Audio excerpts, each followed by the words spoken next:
Good evening, respected members of the Judiciary Committee. My name is Dr. Brashani Reece. I hold a doctorate in forensic psychology, and I have studied violence and mass incarceration for more than a decade. I'm here to testify in support of H3955 Second Look. As you know, there is ample scientific research disproving the effectiveness of extreme sentencing, and often in these spaces, I would come before you and I would be talking about that research data. But today, I actually want to talk about research from a different perspective. You see, in addition to having my doctorate in forensic psychology, I'm also a trained restorative justice facilitator.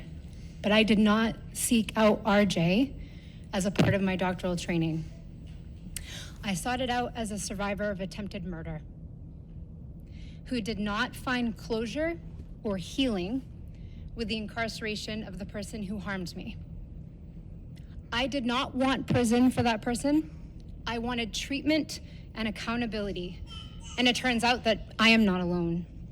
According to the 2022 National Survey of Victims' Views on Safety and Justice, more than 1,500 individuals across the country were interviewed. And for the sake of time, I'm just going to focus on the results related to extreme sentencing.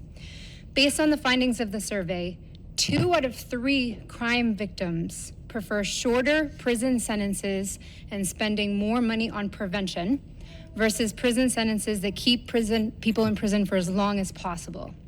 Victims, by a margin of 3 to 1, prefer holding people accountable through options beyond incarceration, such as rehabilitative programming, mental health treatment, drug treatment.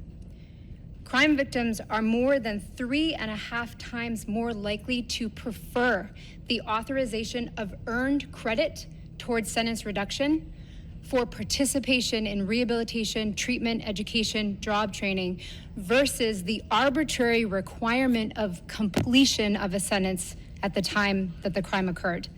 And these results are consistent regardless of the crime, so this includes violent crime.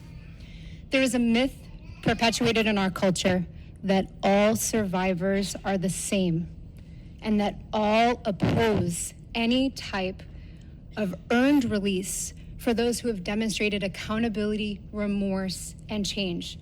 I will close with a quote by renowned RJ practitioner Danielle Serad in her book, Until We Reckon. We have championed incarceration with full knowledge of its unquestionable brutality, and we have expanded it in the face of clear and rising evidence of its failure to produce the results that it promises. Since incarceration does not merely fail to reduce violence but generate violence, our investment in incarceration is an investment in violence. I urge the committee to pass 3955. Thank you for your testimony. Thank you.